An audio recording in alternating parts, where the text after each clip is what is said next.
est assez vaste. Alors on va peut-être commencer par le frugal, peut-être. Vous voulez commencer? Allons-y. Donc je vous donne 7 minutes. Bonjour. Quand j'ai créé mon bureau d'études en 86, je l'ai créé sur la question de l'innovation. Avant, j'avais fait des calculs de structure, et l'innovation dans le bâtiment, c'était là. Et puis, à partir des années 80, ça a été les questions énergétiques. Et dans les années 90, ça a été les questions environnementales. Et on s'est mis également sur cette question d'innovation environnementale. Et puis aujourd'hui, eh ben, je me pose des questions. Je me pose des questions parce que cette espèce de course un peu insensée à la nouveauté conduit à oublier le sens des choses. Et je vais, dans un premier temps, rappeler ce qui me semble être le sens des choses. Je ne vais pas le rappeler moi, je vais simplement vous rappeler les phrases très fortes qu'avait prononcées Nicolas Hulot lors de sa démission il y a 9 mois. Il avait dit deux choses. On s'évertue, disait-il, à entretenir, voire à réanimer un modèle économique marchand qui est la cause de tous ces désordres climatiques. Et il rajoutait, nous faisons des petits pas, et la France en fait beaucoup plus que d'autres pays, mais est-ce que les petits pas suffisent? La réponse est non. Ça reste entièrement d'actualité, et malheureusement, j'ai un petit peu l'impression qu'on l'a perdu. Ce qui veut dire quoi? Ça veut dire que toute innovation n'est pas bonne à prendre.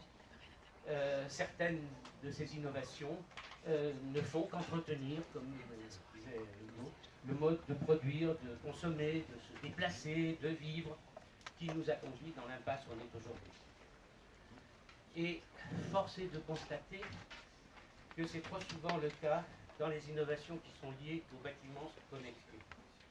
Je reprends ici le texte de la charte bâtiments connectés, bâtiments solidaires et humains, qui a été signé par de nombreux acteurs de notre secteur, et qui commence par ces mots. C'est les premiers mots. La digitalisation de la donnée, des process et des services est devenue un pilier de l'amélioration de la vie quotidienne des Français, mais également un levier majeur de développement économique et de croissance. Quelle amélioration réelle de la vie quotidienne des Français? Voilà la question qu'il faut d'abord se poser.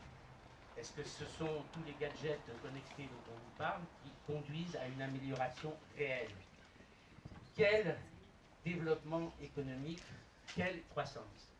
Voilà les questions qu'il faut se poser avant de pouvoir juger de l'innovation. Donc, toute innovation n'est pas bonne à prendre. Ça dépend du sens de cette innovation et notamment de son impact sur l'avenir de la planète. Alors maintenant, on peut parler de l'innovation frugale. C'est un terme qui a été introduit par un universitaire indien, Navid Raju, dans un ouvrage, Innovation frugale, le Jugaad. Jugaad, c'est un mot indien, un hindi qui veut dire, qu'on peut traduire par solution improvisée née de l'ingéniosité et de l'intelligence en utilisant des moyens simples. Et l'hindi est une langue concise. Soyons tout aussi concis, l'innovation frugale, c'est faire mieux avec moins. En Inde, ils en sont arrivés là dans un contexte de pénurie de ressources, dans un contexte de faibles moyens. Et bien, ma foi, c'est bien le contexte à laquelle on est en train d'arriver à l'échelle de la planète. Pénurie de matière, pénurie d'énergie, pénurie de moyens. C'est donc le contexte pour développer une innovation avant tout frugale. Alors, c'est effectivement d'abord un problème de ressources. La planète est finie, l'innovation doit donc maîtriser toutes ses ressources. Préoccupation trop souvent oubliée, au profit de la seule ressource énergétique, du bilan carbone ou de la biodiversité. Soyons précis, quand on parle ressources, ce n'est pas uniquement une question de pénurie, mais c'est aussi une question de disponibilité. Pensons à tous les débats et le bruit qui se fait aujourd'hui autour des terres rares. Et en matière de bâtiments et de systèmes constructifs, il n'y a pas meilleure garantie de ressources, de maîtrise des ressources, que de mettre en œuvre des matériaux locaux, biosourcés, géosourcés. Alors, biosourcés, c'est quoi? c'est des matériaux dont la ressource est renouvelée en un an minimum, un peu plus qu'une trentaine pour certains bois. Géosourcés, c'est des matériaux dont la ressource est abondante à proximité du chantier. Locaux, c'est-à-dire des matériaux qui limitent les transports et qui participent au développement d'une économie locale en circuit court. Sur cette base, j'estime qu'un mur en paille porteuse ou en terre coulée constitue une innovation bien plus utile que toutes celles qui se développent aujourd'hui autour des bétons ultra légers, translucides, interactifs, connectés, etc. Prenons un autre exemple, dans un autre domaine, la ventilation. On nous parle de ventilation intelligente. Alors quand on regarde ce que c'est, autrefois, on l'appelait hygroréglable. Elle était réglée sur la vapeur d'eau. Alors on lui a rajouté un petit peu de CO2, on lui a rajouté un petit peu de détection de présence et elle est devenue intelligente tout d'un coup. On est en plein dans du marketing. Passons maintenant à un autre argument pour l'innovation frugale. La question de l'entretien et de la maintenance. Alors, je vais vous donner une expérience vécue.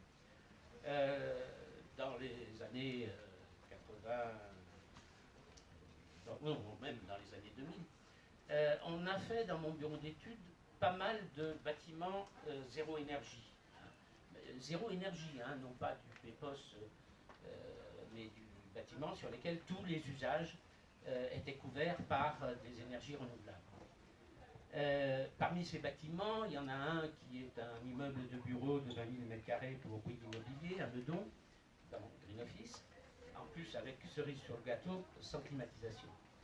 Et puis d'autres, ce sont des écoles, et notamment 3 ou 4 écoles, 4 même, en banlieue parisienne. Résultat des courses, quelques années après. Le bâtiment de Bouygues fonctionne très bien. Les écoles ne fonctionnent pas. Tout simplement parce que Bouygues, il a mis les moyens, Bouygues et ceux qui l'ont suivi sur ce bâtiment-là, 3 personnes en permanence qui assurent la gestion et l'entretien du bâtiment, alors que sur les écoles, vous avez 1 ou 2 personnes dans les services énergie qui ont à entretenir et à s'occuper de la gestion d'une dizaine ou d'une douzaine d'écoles, toutes différentes les unes des autres, et ça ne fonctionne pas. Donc une des leçons que j'en tire, c'est que pour des questions d'entretien et de maintenance, on a intérêt à avoir des systèmes les plus simples possibles. Et ça rejoint du reste d'autres études qui ont été faites. Je pense notamment aux travaux d'Enertech sur le suivi des bâtiments BBC de la ZAC de Grenoble, de Beaune à Grenoble, qui arrivent aux mêmes conclusions sur des systèmes de ventilation mécanique. Et puis enfin, un dernier argument, c'est un argument humain. La machine déresponsabilise. Et nous avons en France sur cette question une culture d'ingénieurs, j'en suis. L'automatisme est censé optimiser le fonctionnement des systèmes, c'est vrai, quand l'automate fonctionne, quand il a été correctement programmé, quand la programmation n'a pas été modifiée, quand le gestionnaire n'a pas été tripoté le logiciel pour le faire fonctionner comme il a envie. Mais à partir du moment où ça se passe comme ça, plus rien ne marche et on ne peut pas dire que ça fonctionne correctement. Très bien. Voilà. Je termine sur un exemple vécu dans mon bureau d'études. Bon, nous avons fait des bâtiments énergie zéro, nous avons fait aussi pas mal de bâtiments en ventilation naturelle, et notamment en logement. On y arrive très bien à faire du bâtiment entièrement ventilé naturellement, en logement, qui respecte toutes les réglementations, quelles qu'elles soient. Mais quelle usine à gaz! Quelle usine à gaz! Donc petit à petit, pour arriver à des choses beaucoup plus simples, nous avons été amenés à faire quelques pas de côté par rapport aux réglementations. Et dans les derniers bâtiments qu'on va livrer bientôt, le système, nous sommes revenus à un système simple, efficace, pas cher du tout, l'ouverture des fenêtres. Et je défie quiconque de me prouver que ce système-là n'est pas plus efficace ni en énergie ni en qualité de l'air intérieur que les systèmes mécaniques divers. Merci. Bien, alors vous avez ouvert le débat à la table ronde avec des propos un peu de controverse. C'est court. Oui, non, mais alors en fait, le choix qu'on a fait sur la Constitution 21, c'est de valoriser l'ensemble des solutions et en les décrivant et en laissant effectivement les arguments de chacun, parce qu'effectivement, il y a plusieurs solutions plus faciles. C'est un vrai problème. Non, mais non, on va pas arriver au débat, mais vous avez ouvert largement le débat là, donc je vais mettre à l'aise les autres aussi. On est dans une recherche collective, et sans doute il y a des excès technologiques, mais il y a besoin de technologie. Alors je vais plutôt passer la parole donc, à Guillaume sur l'initiative Construction de Tech qui est évidemment de l'autre côté. De l'autre côté, je ne sais pas. Moi, je suis assez d'accord avec vous que l'innovation, c'est un bon apprendre. Je pense que le dire est juste du bon sens. C'est un peu comme si l'innovation, ce mot-là, est désigné à une typologie de projet ou de solution qu'il fallait tout prendre pour régler la somme des problèmes dont on a parlé aujourd'hui et ceux portés par Construction 21 depuis son lancement et toute l'année. Et il y en a encore bien d'autres aussi. Donc moi je ne crois pas à la solution miracle, unique, ni à un parti pris sur la bonne typologie d'innovation, la bonne façon de faire et ainsi de suite. Je pense que, pourquoi j'y crois pas, c'est pas parce que je juge les technologies, j'ai un avis éclairé sur le sujet, c'est pas mon rôle, c'est parce que je pense que les problèmes à traiter et la nature des enjeux sont tels qu'il faudrait être plus qu'éclairé pour penser qu'une seule solution va résoudre tout ça. Voilà. Alors, moi j'ai décidé de m'enlever ça de la tête.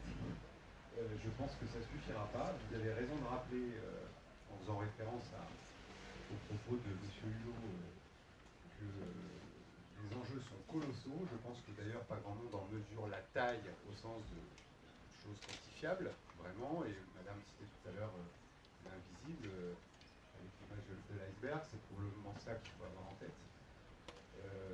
Donc moi je prône une approche plutôt assez modeste sur l'innovation en disant, au fond, ce qu'il y a devant nous, la vague qu'on va prendre sur la tête, personne ne la mesure réellement, et il faut arrêter de passer notre temps à s'inquiéter, mais tout ce qui peut aller dans le sens, dans la conviction des hommes et des femmes, des professionnels du bâtiment, des sachants, c'est au moins intéressant à regarder. Voilà. Ça c'était un peu mon introduction en lien, je suis désolé de ne pas vous avoir contredit, c'était ce que vous attendiez de moi, Christian. Non. Je partage cette vision. Moi, je suis convaincu d'une chose aussi, c'est que il y a au moins autant à faire, pour ne pas dire plus, dans le faire savoir des bonnes innovations, dans la promotion, faciliter l'adoption, l'accélération, pour employer tous les mots qu'on veut, que dans la quantité d'innovation que va générer naturellement les gens qui investissent dans la R&D, soit les acteurs publics ou privés, et la somme d'innovation qui arrive sur un marché tous les jours. L'enjeu de toute façon, et c'est en fait finalement la vocation de Construction 21, c'est, comme le disent, comme on dit en langage simple, faire des petits, démultiplier ces bonnes approches, ces bonnes pratiques, on appelle ça un cas dans les Green Solution Awards, ou avec d'autres mots, c'est que ces bonnes pratiques soient de plus en plus adoptées par le grand nombre. Voilà. Et donc, moi je pense qu'il y a au moins autant à faire sur ce sujet-là, qui est plus un travail de promotion que de nature des innovations en tant que telle. Partant de ce constat, donc, j'ai eu la chance et la lourde tâche d'organiser le salon Batimat. Ce salon, en fait, il a une caractéristique, c'est que finalement, c'est un peu un poste d'observation à 360 degrés de toutes les grandes innovations du secteur, de toutes les grandes tendances, parce que ce ne sont pas toujours des innovations.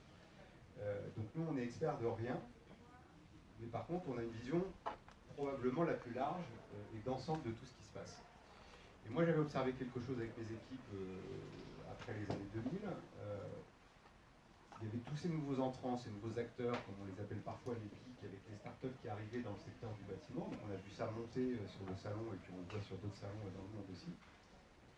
Et de l'autre, les acteurs, c'est pas péjoratif, mais que j'appellerais traditionnels, du bâti, qui se posaient tous la question de quelle est la hauteur de la vague de la digitalisation et quand est-ce qu'il fallait la prendre. Donc nous, on a choisi de faire quelque chose de simple, qui est juste finalement cohérent avec ce qu'on fait d'habitude, c'est-à-dire de faire quelque chose qui rassemble. Voilà. Parce que je pense que le marché du bâtiment, c'est un marché de masse, de volume, de construction ou de rénovation. Donc on ne va pas résoudre cette problématique de volume et répondre à ces enjeux avec 3 startups et demie, aussi éclairées soient-elles.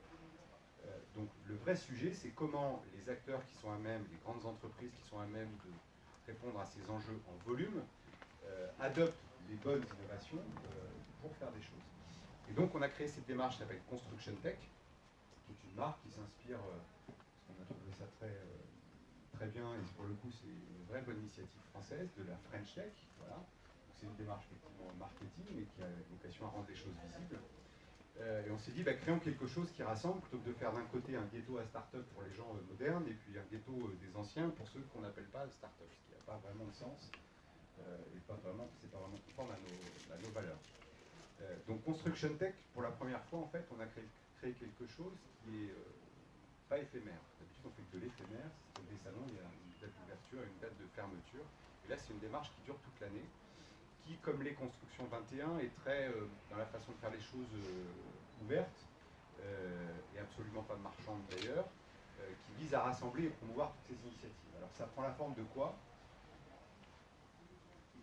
On a eu envie en fait de faire quelque chose de simple au départ, c'est-à-dire finalement la digitalisation du secteur, ce dont tout le monde parle, on emploie tous ce mot-là, on ne sait finalement pas ce que c'est, ce que ça désigne, et combien et de quoi on parle. Par contre, on aime à dire que le secteur marche tard, on ne sait pas trop que les points de référence, et ainsi de suite. Donc on a créé un observatoire avec Xerfi pour faire une mesure de ce sujet dans le secteur du bâtiment. Donc cet observatoire est disponible sur le site de Construction Tech de façon totalement ouverte, ce qui est une façon de quantifier. Ensuite, on a créé un deuxième outil qui en soi n'est pas une nouveauté, c'est des challenges en fait de start-up. L'idée c'est d'accélérer et de faire remonter toute cette dynamique d'innovation. Ça a été franchement un succès énorme. On en a fait un premier, il y a eu plus de 100 inscrits en novembre dernier. Le deuxième, on l'a clôturé vendredi soir dernier. Il y a eu 117 inscrits. Donc ça, c'est important aussi pour faire émerger les choses. Et on a fait un outil très simple aussi, qui s'appelle, qui est vieux comme le monde, qui s'appelle un annuaire, il est par contre digital, qui permet à tous ceux qui cherchent des solutions et des innovations de consulter toutes les startups dans cet annuaire qui ont des solutions et de rentrer en contact avec elles. Ce sont des exemples très simples. La nature de ces outils est absolument pas innovante. Ce qu'il est, en fait, c'est de le faire de façon dédiée au secteur du bâtiment, de la construction et de la vie. Donc, je pense qu'effectivement, une solution ne suffira pas. Faisons confiance aux professionnels du bâtiment qui gardent leur libre arbitre, et puis à toute la machine réglementaire et certification aussi, qui est un vrai garde-fou positif. Et le but, c'est de regarder devant. Merci. Désolé pour le temps. Ça va. Donc effectivement, là on a deux visions, mais qui ne sont pas quand même contradictoires, parce que c'est bien la combinaison aussi de solutions, les unes très innovantes, les autres frugales ou issues de la tradition, dans les matériaux notamment, qui peuvent effectivement apporter des solutions et qu'il faut les écrire dans leur ensemble et les adopter dans l'ensemble. Alors la question des matériaux est une question qui est émergée, donc c'est votre métier. Oui, si, mais il faut parler fort. Mais vous mettez un peu plus. Sous le manteau. Oui. Pour ceux qui ne connaissent pas Vica, on est le dernier cimentier français. On nous a gentiment invité Construction 21 pour parler en particulier du comité stratégique de filière. Nous sommes membres via notre syndicat français de l'industrie cimentaire, le SFIC. Ce que je vais proposer, c'est d'être un peu plus concrète et de vous expliquer parmi les projets structurants ce que Vica fait déjà en termes d'innovation. Alors on va faire le grand écart, moi. On est frugal parfois et puis on est tech un petit peu. Je ne parlerai pas du projet structurant numéro 1 qui est sur la digitalisation. Le voisin l'a indiqué, on ne sait pas encore très bien ce qu'on va y mettre dedans. Par contre, le projet structurant 2, c'est sur l'économie circulaire. Et là, on est tout à fait dans l'esprit de ce que fait Vica depuis plus de 20 ans. Parce qu'en fait, nous, la ville du futur, on la voit tout à fait circulaire. Et là, je vais rejoindre mon collègue. on la voit en circuit court et en ancrage territorial vraiment très fort.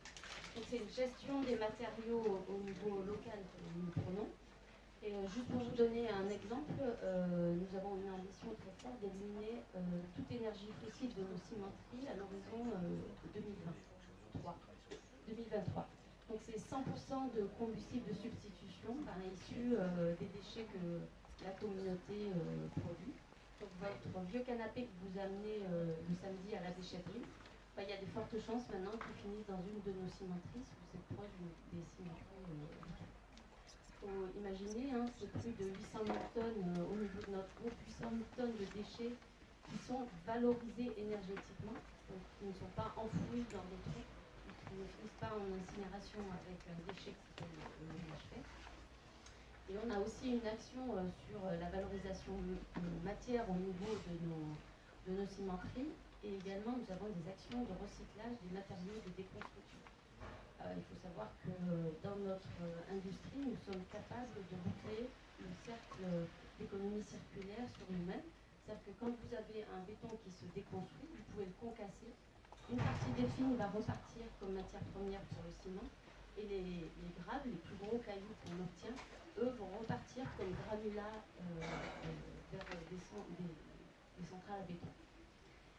Donc ce que nous prenons maintenant, c'est l'éco-conception forcément de nouveaux produits, et donc déjà la destination finale de nos produits au moment de la déconstruction du bâtiment. Donc dans ce sens-là, nous devons...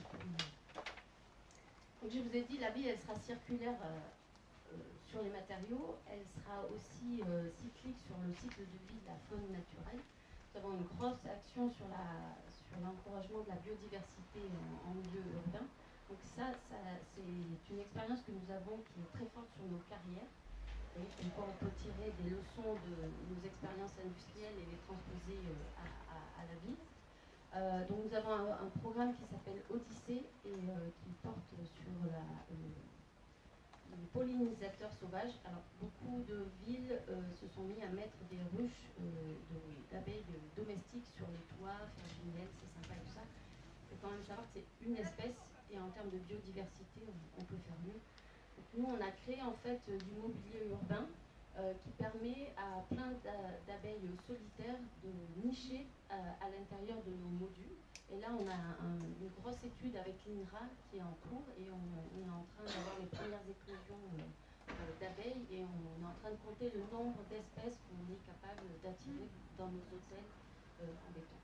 Donc je tiens à vous rassurer, le béton n'est pas biocide, il est plutôt biogène. Et si je peux me permettre, pour sortir un peu du cadre urbain, on a aussi une expérience qui est en cours au large du Cap d'Agde. On vient d'immerger 32 colonisateurs artificiels pour recréer en fait de la faune à proximité des plages françaises.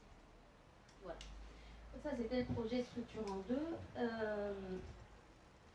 Le projet structurant 3 concerne la rénovation.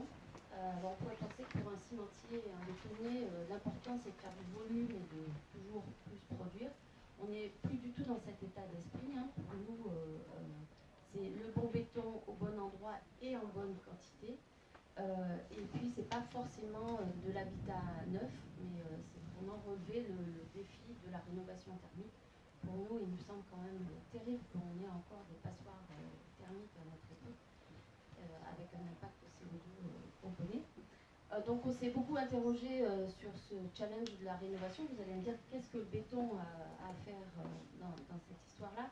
Le béton, il n'est plus seulement structurel maintenant, il peut être isolant et puis il peut aussi amener d'autres fonctions. Et là, on s'est allié avec des partenaires comme l'Institut national de l'énergie solaire et on a travaillé autour d'une vêture photovoltaïque.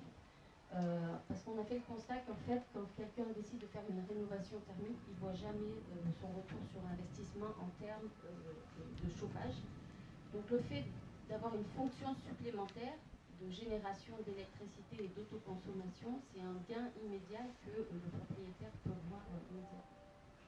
Donc on est supporté pour cette innovation par le projet LIFE de la Commission européenne. Le 6e projet structurant du comité stratégique concerne l'emploi. Vous savez qu'on a un gros problème même dans notre filière. Hein. On a 43 000 emplois qui ne sont pas pourvus chaque année. On n'attire plus vraiment les jeunes. Le compagnonnage n'a plus vraiment la cote auprès de nos jeunes futurs collaborateurs. Donc nous, on cherche aussi des solutions pour rendre le travail moins pénible et plus attractif, et qui aussi correspondent quand même aux valeurs que nos jeunes amis ont déjà, avec une part environnementale importante. Donc on travaille sur tout ce qui est pénibilité sur le chantier, donc des produits plus faciles à mettre en œuvre. Alors là, je ne sais pas combien de personnes chez vous connaissent les bétons autoplaçants. C'est une... Oui. Ah, j'en ai appris, ouais. Combien utilisent le béton autoplaçant? Ah, ben voilà. C'est un produit magnifique. Il se met en place tout seul et il évite les vibrations. Je ne sais pas si vous avez déjà vu sur un chantier ce que ça fait de vibrer du béton. Ça fait très très mal au dos, et les TMS dus à ce type de manœuvre sont plus importantes. Donc on a des produits plus faciles à mettre en œuvre qui rendent les métiers moins pénibles. Et puis à l'autre bout, je finirai sur ça, on est en train de travailler sur l'impression 3D. Alors là, tout le monde me dit remplacer des emplois par des robots. Oui, c'est vrai. On remplacera sûrement l'emploi de celui qui porte des parpaings toute la journée, qui se casse le dos. Par contre, on créera aussi des emplois à plus haute valeur. Et pour nous, c'est quand même important d'avoir un impact sur l'emploi. Et juste si je peux finir pour conclure, parce que en tant que marchand de matériaux, on est souvent la 5e roue du carrosse. Nous, on a vraiment une volonté de travailler de plus en plus en amont. Et si j'ai un message à vous passer aujourd'hui, c'est dans vos projets, pensez à nous dès la conception. Parce que quoi que vous pouviez penser sur les qualités ou les défauts de nos produits, on pourra toujours travailler des solutions ensemble pour atteindre les objectifs, qu'ils soient environnementaux ou économiques, ensemble. Voilà, j'ai fini, j'arrête de parler. Très bien, écoutez, merci beaucoup. Alors, d'une grande entreprise à l'autre, je vais donner la parole donc à Véronique Linet de Defage, qui va nous parler aussi de l'approche de son entreprise en termes d'innovation. Merci, bonjour à tous. Je vais parler de mode, je suis désolée, j'étais un peu coincée. Oui, alors vous avez un PowerPoint, c'est ça? 2 slides. 2 slides, oui. Donc effectivement, l'objet de mon intervention n'est pas de travailler sur un cas d'étude, une réalisation exemplaire, mais plutôt effectivement de faire un petit peu un point sur comment aujourd'hui le groupe et l'ensemble de ses constituants, différentes briques de métier, voit et intègre des sujets et crée une dynamique d'innovation transverse. Le mot-clé, c'est transverse. C'est l'innovation dans le grand groupe.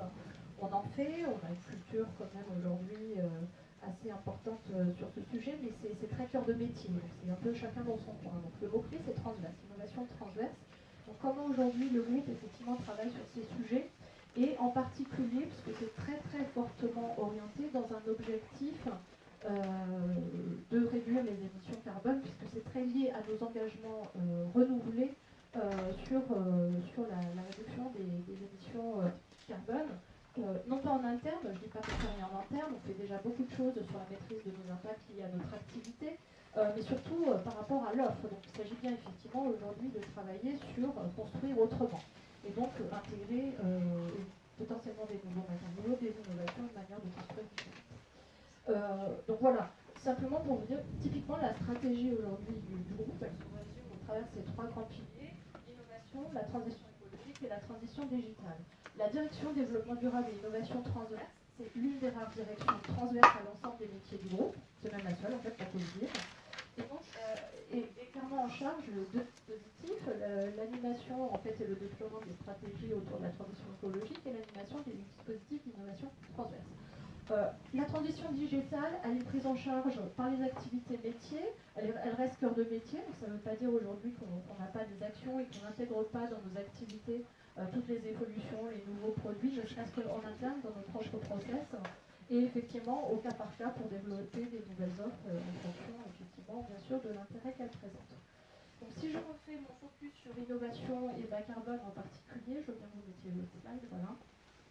Ce qui est intéressant en fait, c'est qu'on a aujourd'hui des engagements très forts sur le sujet qui ont été renouvelés. Donc au-delà de notre bilan carbone, qu'on publie avec des objectifs qu'on essaye de définir régulièrement de réduction sur notre périmètre interne. L'année dernière, en fait, nous avons saisi l'opportunité en fait, de l'appropriation du reporting climat par la sphère financière et avons utilisé en fait les recommandations de la fameuse task force pour Climate Related Finance Disclosure pour mobiliser en fait nos dirigeants au plus haut niveau sur ces sujets. Et ça a eu un effet en fait que nous n'attendions pas. En fait, tout le monde finalement était prêt sur les starting blocks. Et donc effectivement aujourd'hui nos engagements ciblent très clairement des objectifs qu'on va appeler de manière un peu marketing d'évitement carbone. Qu'est-ce que ça signifie? Ça veut dire déjà d'une chose que lors de l'Assemblée générale, le président du groupe a annoncé que son variable allait dépendre très très clairement en fait du nombre d'offres bas carbone qui seront commercialisées par le groupe. Et ça veut dire qu'il va falloir qu'on mette en place un indicateur. Il va falloir qu'on commence à définir ce qu'est une offre bas carbone par rapport à une offre non bas carbone. Et puis c'est surtout qu'on va vouloir aussi préciser à nos clients, nos donneurs d'ordre, quelle est l'émission carbone liée à son projet. Donc autant vous dire que c'est quand même une petite révolution pour le groupe. Et du coup, on est vraiment en train de revoir notre business model. Alors tout ça ne se fait pas du jour au lendemain, c'est bien sûr parce qu'on travaillait sur le sujet déjà depuis de longues années. Mais du coup, ça nous permet aujourd'hui, pour accompagner cette transition, qui ne va quand même pas se faire du jour au lendemain, on a des métiers qui sont clairement plus avancés sur ces sujets que d'autres. Donc ça veut dire effectivement qu'on met en place aussi des moyens, il y a un dispositif d'animation de cette stratégie. Alors ça passe par la formation interne bien sûr de nos collaborateurs, ça passe sur la valorisation de nos opérations exemplaires. Alors nos opérations exemplaires, c'est celles où on peut intervenir le plus en amont possible. C'est pas toujours évident quand on travaille pour le compte d'un maître d'ouvrage qui lui-même n'a pas forcément un niveau d'ambition très élevé de valoriser le retour d'expérience, mais notre ambition c'est de dire qu'on a aussi des clients qui sont exigeants et sur lesquels on peut valoriser des initiatives intéressantes. Donc on a les éco-quartiers sur lesquels on est aménageur promoteur immobilier, qu'on utilise en fait très clairement aujourd'hui comme des laboratoires terrains. En fait, c'est là où on met en place en fait le maximum d'innovation possible, bien sûr, tout en respectant une contrainte économique qui nous est toujours imposée. Et de toute façon, on ne peut pas du coup innover à un coût très très très élevé. L'objectif, c'est que de toute façon, on puisse déployer les innovations. Donc, ça ne sert à rien de faire des quartiers exemplaires qui seront uniques et qui ne pourront pas demain se reproduire. Donc c'est bien l'idée, c'est pour ça qu'on met en place des fonds de soutien internes. On a des fonds de soutien dont l'un est clairement fiché bas carbone, donc ça veut dire que là, il s'agit de déployer des offres. Donc on est sur des offres déjà matures. L'objectif, c'est de soutenir leur déploiement dans les métiers courants. Ce qui innove, c'est plutôt faire émerger des nouvelles propositions. Donc là, on est plus dans le soutien à l'expérimentation, par exemple. Mais ces deux fonds internes, en fait, pourquoi est-ce qu'on en est arrivé à les centraliser au niveau du groupe? C'est parce qu'on a essayé de les positionner dans nos offres. On a eu, à l'occasion de la réalisation de très très gros travaux, donc la réalisation de la ligne grande vitesse Bretagne-Pays-la-Loire, on a expérimenté ce fonds carbone. Non, j'ai encore 2 minutes. Ah, j'ai mon chrono. Et du coup, ce fonds qu'on a mis en place nous a permis effectivement de cofinancer en fait le différentiel de prix entre une offre moins carbonée. Et donc, il y avait une prise en charge dans le budget initial du projet. Donc, on n'y a pas touché, on l'a gardé jusqu'à la fin. Et on n'a pas réussi à le reproduire sur d'autres opérations. Du coup, on l'a proposé au niveau du groupe. Et du coup, ça permet effectivement de soutenir des équipes localement sur des projets un petit peu ambitieux. Voilà, donc j'ai parlé des fonds. La dynamique d'animation de l'innovation, 2 moyens. L'innovation en interne. La valoriser, la faire émerger, la faire remonter au maximum. On est sur les boîtes à outils dématérialisées, proposer vos solutions, donnez-nous vos idées. On a de toute façon des équipes sur le terrain qui ont l'habitude de toute façon d'innover sans qu'on dise que c'est de l'innovation, parce qu'on fait effectivement de l'amélioration technique terrain, comme on dit chez nous, c'est-à-dire le truc et astuce pour effectivement améliorer nos conditions de travail, mais aussi pour effectivement orienter maintenant les choses vers la performance environnementale. Donc ça c'est un des dispositifs. Et évidemment, on ne travaille pas seul, on travaille avec des partenaires, qu'ils soient industriels, PME ou start-up. Et aujourd'hui, on investit beaucoup et on travaille beaucoup dans des dispositifs de pleine innovation. Ça passe par des incubateurs, ça passe par des sphères partenariales à l'occasion de nos opérations pilotes. Par exemple, sur le gros projet d'éco-quartier chacun dans la vie, on a tout un tas de partenariats. On a même un partenariat de recherche, pour tout vous dire, sur le sujet. Donc voilà, c'était juste la présentation que je souhaitais faire. Je ne suis pas rentrée du tout dans les exemples cas d'études pratiques, j'en ai bien sûr plein pour illustrer. Nos fonds sont utilisés, hein, c'est 2 fois 2 millions d'euros qu'on met à disposition du coup de l'ensemble de nos filiales du groupe, c'est pas rien, je n'ai pas. Et puis effectivement, toutes ces dispositifs d'innovation, je pense qu'on a eu déjà l'occasion les uns et les autres d'échanger dans d'autres contextes pour tester en fait les nouveaux produits, les nouvelles innovations, les nouveaux services. Moi, cette fois-ci, j'ai dépassé du minute. Pardon. Je vous remercie. Nous sommes dans le dernière intervention, donc Emmanuel Durando, donc du PUCA, à la fois sur les questions d'innovation de la ville, mais aussi éventuellement de conclusion des grands. Je ne sais pas si vous voulez d'un PUCA, c'est quand même commencer par le début, on dire juste le mot très vite. Le PUCA, c'est un organisme interministériel qui a pour vocation justement de développer l'innovation de la construction de la ville et la ville par des programmes de recherche et d'expérimentation. Donc, par exemple, le PUCA a travaillé depuis les années 70 sur la question des économies d'énergie dans le bâtiment. Une longue expérience du sujet, c'est bien d'ailleurs qu'aujourd'hui on investit de nouveaux domaines comme notamment la biodiversité et l'ensemble des ressources en carbone, parce que l'énergie a fait beaucoup de progrès, mais la question vraiment centrale c'est les ressources, c'est l'impact de la production sur les ressources. Et tout ça pour dire très rapidement que pour nous l'enjeu aujourd'hui c'est de finalement énormément investir sur la réhabilitation, puisque peut-être beaucoup plus qu'on le fait actuellement, et limiter la construction neuve là où c'est vraiment indispensable, et faire beaucoup de remplois. Donc j'étais très heureuse d'entendre qu'il y avait, y compris dans le ciment, des solutions intéressantes. Ça c'est pour nous vraiment un enjeu très important. Alain Bramarel parlait tout à l'heure aussi de la question des métaux rares, c'est aussi un souci qui nous beaucoup. Donc on est toujours un petit peu dans le défrichement de ces enjeux-là. On est très content de voir maintenant la rénovation énergétique, c'est quand même une question qui est très bien appréhendée, mais la question de l'économie des ressources est un enjeu devant nous et sur lequel on a encore énormément à faire. D'ailleurs, et ce que je lui dis aussi également, c'est important, c'est qu'à chaque fois qu'on a une solution, le problème c'est qu'on est dans... Voilà, le monde est ainsi fait qu'il est très systémique. Quelque part, on s'aperçoit qu'en fait, à la fin, l'effet collatéraux ailleurs, c'est une vraie difficulté. Je prends un exemple tout bête. J'étais en discussion tout à l'heure avec un architecte qui intervient en Guyane et cherchait, qui disait qu'il voulait qu'on l'aide à réfléchir à des programmes expérimentaux sur comment trouver des solutions de construction pour une population, pour une démographie galopante. Hein. Guyane, la croissance démographique est un vrai sujet. Alors je disais oui, mais on sait très bien que le Suriname apporte des maisons en bois qui correspondent bien aux besoins et tout. Je dis oui, mais certes, mais la culture, voilà, c'est dans des conditions d'exploitation forestière qui sont catastrophiques. Et par contre, quand nous on veut exploiter le bois qui est bon pour la construction, il n'est pas si fréquent que ça, c'est surtout du bois de l'ébénisterie. Et quand on veut exploiter ce bois dans de bonnes conditions, bah, ça coûte très très cher.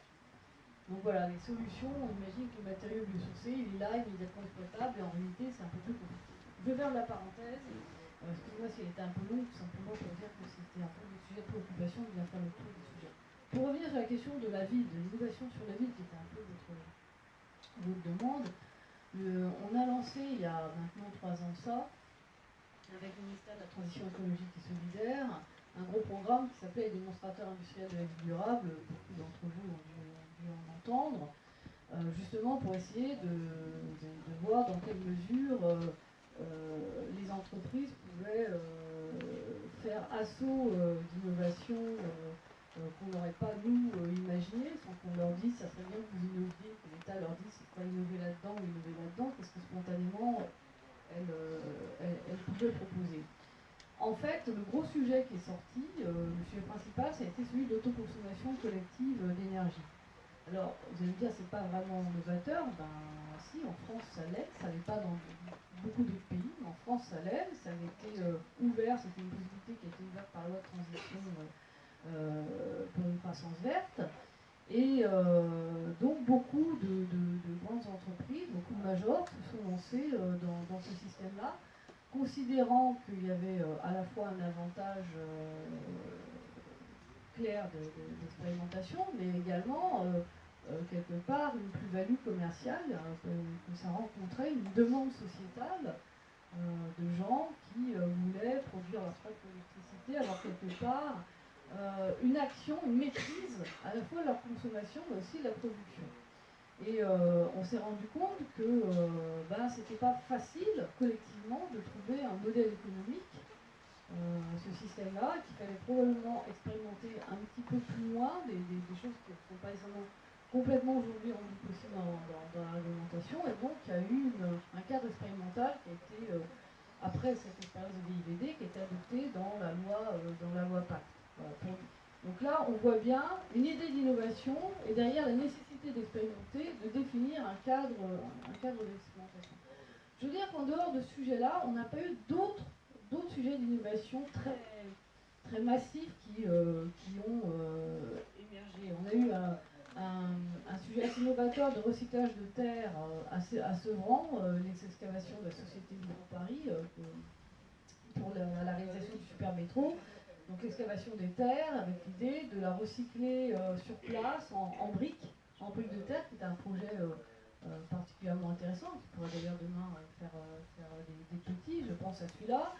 On a un sujet également de production énergétique plus globale à Marie-Galante. Enfin, on a un ensemble de petits sujets comme ça, mais le seul sujet qui est vraiment ressorti, c'est cette question d'autoconsommation collective d'énergie, mais vraiment comme un facteur aussi de commercialité qui rencontre une demande sociétale. Moi, ça me paraît important, je voulais juste en terminer là-dessus.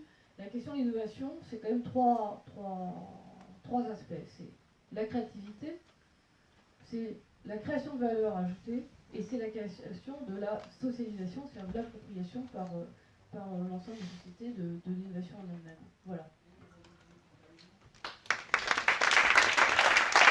Je vous remercie. Alors, vu le temps, on n'aura pas le temps d'ouvrir un débat. Je vais faire comme tout à l'heure en disant qu'on peut continuer devant le pot pour faire des échanges. Simplement, si je peux tirer une conclusion, mais en fait, les éléments de consolidation de l'approche qu'on a voulu à Construction 21, c'est vraiment d'aborder les questions de façon systémique. Et effectivement, il n'y a pas une solution, il y a des combinaisons de solutions. C'est l'objet de nos bases de données, de donner à voir, et dans les nouveaux développements, de pouvoir décrire des projets beaucoup plus complexes, parce qu'il y a effectivement des problèmes de gouvernance, il y a des problèmes économiques, d'économie à différents niveaux, et donc un projet ne peut se déployer que si toutes les composantes de nature très différente se combinent, et puis donc derrière ces composantes, les acteurs qui les portent. Donc on est vraiment dans des systèmes complexes, et c'est là-dessus que nous travaillons, et je crois que ça a été parfaitement illustré par les uns et par les autres de cette dimension, et aussi les effets rebonds et de ce qu'on croit résoudre comme solution pose un problème à un autre niveau. Donc il faut raisonner au bon niveau pour conduire cette mutation. Donc je vous remercie toutes et tous de votre présence, de cette longue après-midi qui a été studieuse. Je pense que vous avez aussi reparté avec un certain nombre de connaissances et d'informations ou de contacts. On a voulu effectivement cette assemblée générale peut-être longue, mais fructueuse. J'espère que c'est le cas. Et donc je vous remercie et nous allons partager ensemble le verre de l'amitié.